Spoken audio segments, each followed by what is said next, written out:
thousands and thousands of birds going fishing.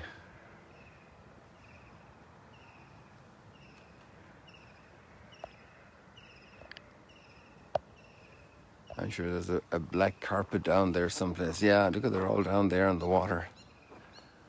And the little fish there, little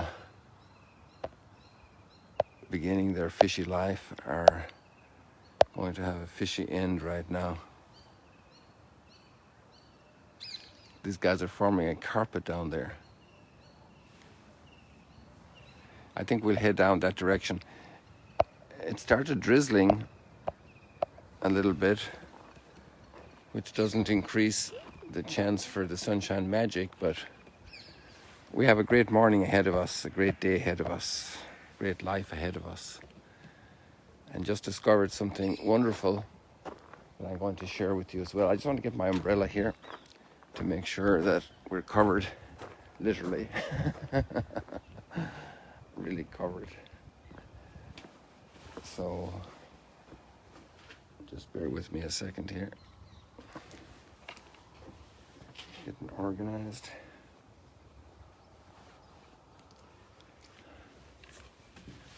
So there I am. Right now it's not drizzling, but you never know. There's something else I wanted to do as well. I guess we could do it tomorrow. Don't put off for tomorrow what you can do today, but this isn't essential. I just had a thought that we should go down to the platform here before it gets covered with water. The water is rising continually, constantly, and relatively quickly. You can see it's invading in here already.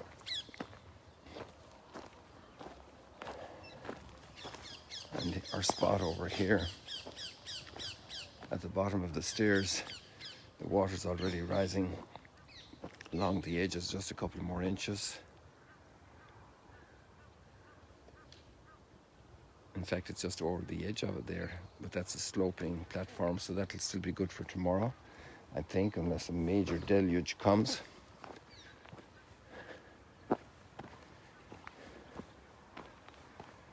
So let's head down there and see if we catch up a little bit closer to those birds. So people, today we have a wonderful, wonderful, wonderful teaching. That's actually what the Torah means, is to teach. And obviously there's a lot of mention of laws, and that's probably why in the Western world we call it the law. And the prophets is the translation, the common frequent translation that's been applied by scholars in the Western world. But sometimes, since in the Western world we have become very legalistic, we might have an incorrect idea of the content, which is a teaching for life. See, this is a big trunk of a tree that's not so small or so light. And it got moved over to here by the water force. I'm not sure if there was some waves. It was over behind those rocks there a few days ago. Even if it was dry, that would be a heavy piece of wood.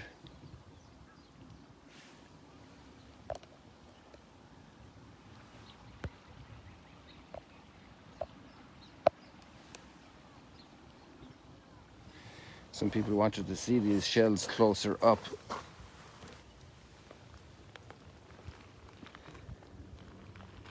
I think I'm going to just zoom in the camera as well, and then get down real close so you can see the variety that at a distance isn't that apparent.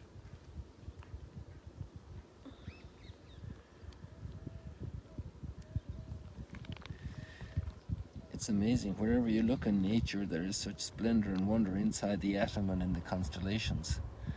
There's miles between them, literally. More than miles. Such variety.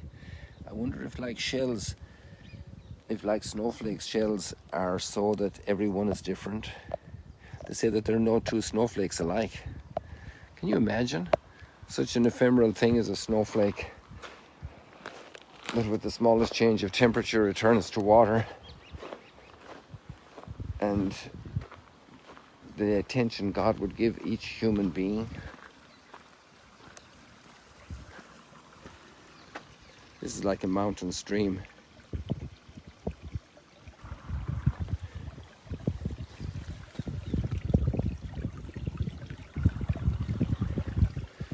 Even though it's coming out of this pipe here, it doesn't mean that it's not coming from the mountain, because this mountain has lots of streams that are flowing in here, and we have to pump them out constantly.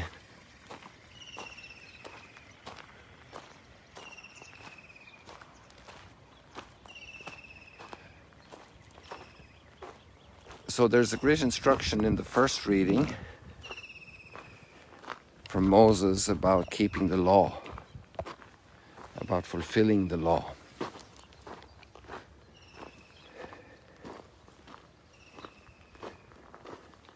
And then there's a great love for those who keep the law. And there's a very strong tendency to keep your distance from those who don't keep the law. And that's what most parents want for their children. They don't want them to be hanging around kids who are disobedient, who are doing risky things, and then who are getting into all kinds of bad behavior, foul language, rudeness, unbecoming behavior. And so by association with people, we're creatures who imitate, we're creatures who follow others. That's the way we are socially. We have an urge inside us socially to be accepted, to be approved, not to be less than anybody else. And then we're embarrassed and ashamed if we are in such a way that we are laughed at, we're mocked, we're judged.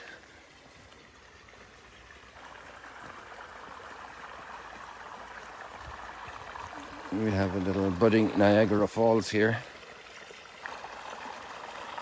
into the Mississippi, even though they're not connected, just in case anybody thinks so.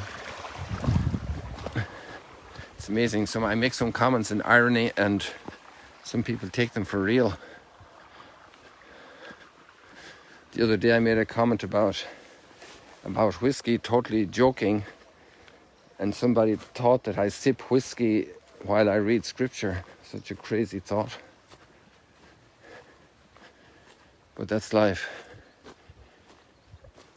I guess different folks, different strokes.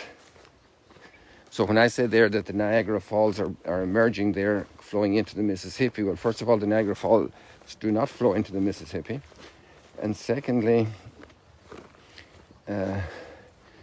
that's not the Mississippi and it's not the Niagara Falls, just in case anybody had any doubts.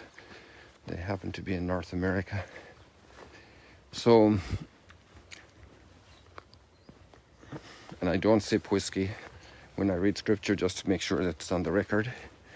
Because actually I don't care for whiskey too much. I don't understand how people like it, but I can't argue with my fellow Scots and Irish people on that score.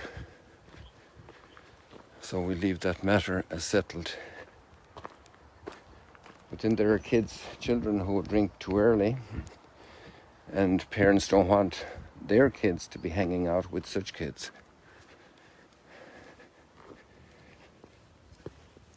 And so then a negative attitude can develop around those who don't carry out God's law, and they become Boker Tov, Dobre Jutro. It's almost like 100% sure these guys are Russians, we're here in the morning. So what's amazing is the line that Jesus quotes or expresses, that the Lord brings his blessings on the good, on the fields of the good and the evildoers. That God still blesses the evildoers. It becomes a crisis actually for a lot of believers why evildoers are blessed.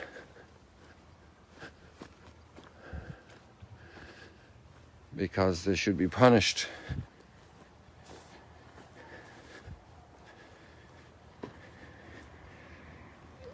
Bad deeds have consequences.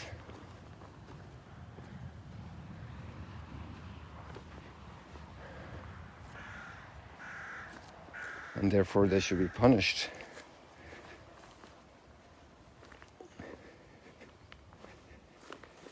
And then Jesus pushes the teaching even further. Wow, look at the way this water has come up here. Wow, I haven't been over here for a while. And the water has, all the rocks are covered here. We used to walk across those rocks. Just in 2 weeks, in a week, 10 days, I don't know when's the last time I was walking there. You can tell me. And it's up already. Here we have more fishermen. Dobre jutro. You want to wave in the camera? Live stream? I haven't seen children here like this at this time in the morning. Usually just men with their families here. Dobre jutro. Can I just to testify? These people know how to have some little extra comfort here.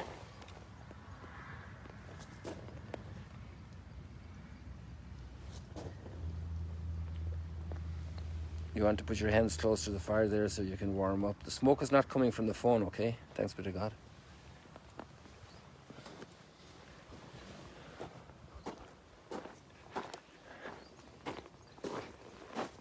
So then Jesus says we have to love our enemies.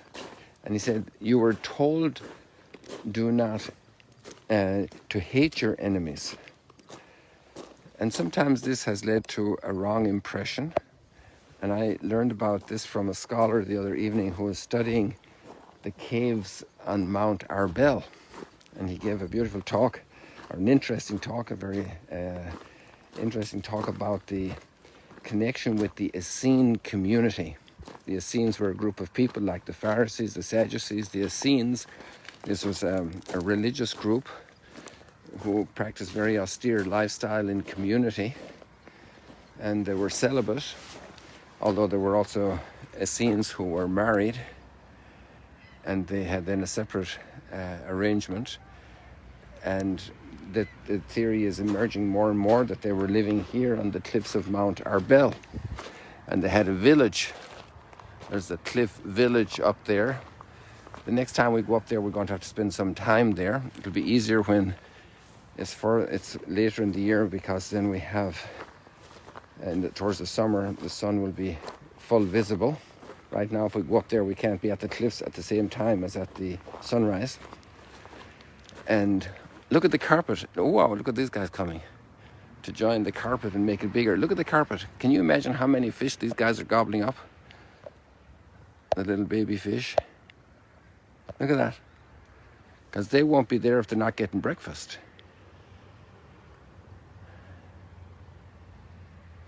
Look at that.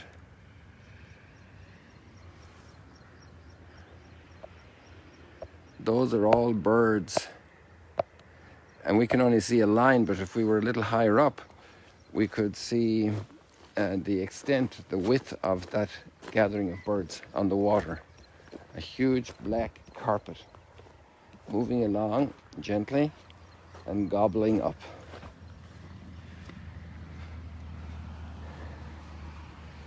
So it turns out that this thought of hating your enemies is actually not in biblical Jewish, biblical is Jewish, in biblical literature, but it was in the Essene community. And that's a very interesting thought. And Jesus was opposing this, and the theory of Dr. John Ben Daniel on this issue is that because they were also a teaching community, they had influence in the area, they were living very high moral standards, so they had appeal. And in their founding documents, which were found in Qumran in 1947, they opening statements of the first Qumran scroll instructs the community leaders on how to build the communities. And there were Essenes all over the country. And this particular teaching belongs to them, that you are to love those who are in the community and you are to hate the sinners, to hate the evildoers. And I wanted to read that text for you now, but I just need to get a spot where I can support the camera. Or you can take it from me, because Dr. John sent me the text last night, and it's absolutely interesting. I'm carrying my umbrella, and I'm trying to get out the other phone to find this text for you.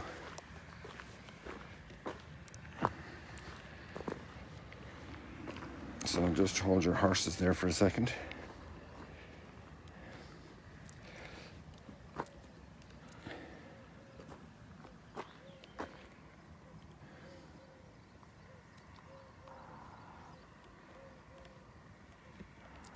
So this text is from 1QS 1 to 15. And it says literally, they shall admit into the covenant all those who willingly offer themselves to observe the statutes of God, so that they may be joined to the counsel of God and may walk perfectly before him in accordance with all the things that have been revealed at the times appointed for the revelation, so that they may love all the sons of light, each according to his lot in the plan of God, and may hate all the sons of darkness, each according to his guilt, in the vengeance of God. And all those who willingly offer themselves to his truth shall bring all their knowledge and ability. So it's about being generous. And there's another text like this, and then there's commentary from scholars. So the point is made that this was a prevalent teaching of the Essenes, who enjoyed a very high esteem for their moral lifestyle, and yet they were very judgmental and filled with hatred, and encouraged hatred and schooled hatred. And some people had speculated that Jesus was influenced by the Essenes, but some scholarly commentary on these texts says that they were polar opposites on these issues. And we're at the core of the gospel message, to love your enemies. This is the core of the gospel message. This is the core of the gospel message. I said that 3 times already, and I'm not just short in my memory, I'm making a point. So we have a tendency in our culture today to treat others with hatred, with rejection, despising, laughing, mocking others. Maybe we're in the Essene camp and not really Jesus followers. Jesus reveals redemption in a way that humanity hadn't really pondered, to reveal redemption, that God is Father. There's no father who wants to destroy his children. That has to be a very sick situation. Unfortunately, there may be such things happening politically. Herod the Great took out his own sons who tried to strike the kingdom from him. He was filled with that type of hostility. But there's no father that wants to kill his sons. And imagine God himself. Now you can see a little bit more of the extent of the carpet.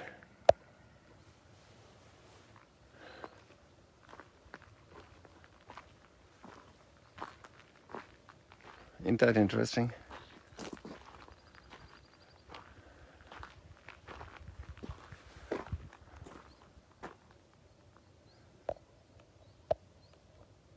I think I'm at maximum zoom in now.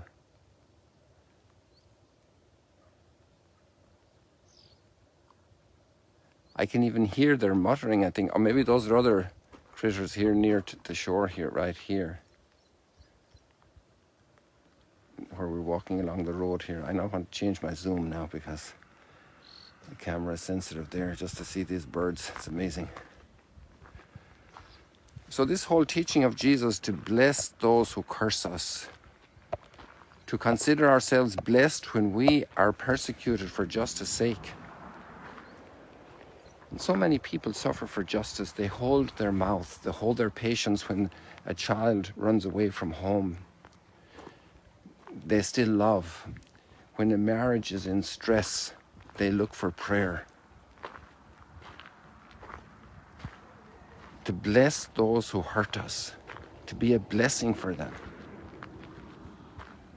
And that's the way God has behaved with his people ever since he assembled his people. No matter what the infidelities were, no matter what the challenges were, he's blessing. God is a God of blessing and redemption. And we're all into that with God. In our association with God, we're people for redemption, people of redemption.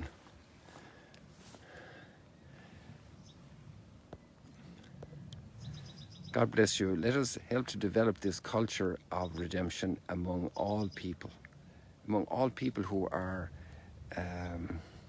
hostile to each other, to find ways to open minds and hearts to participate in God's love, in God's work of redemption. And it can cost us, and that's okay. People, God bless you. See you later, alligators. We didn't get to see the sun, but you can be the sunshine for your family today.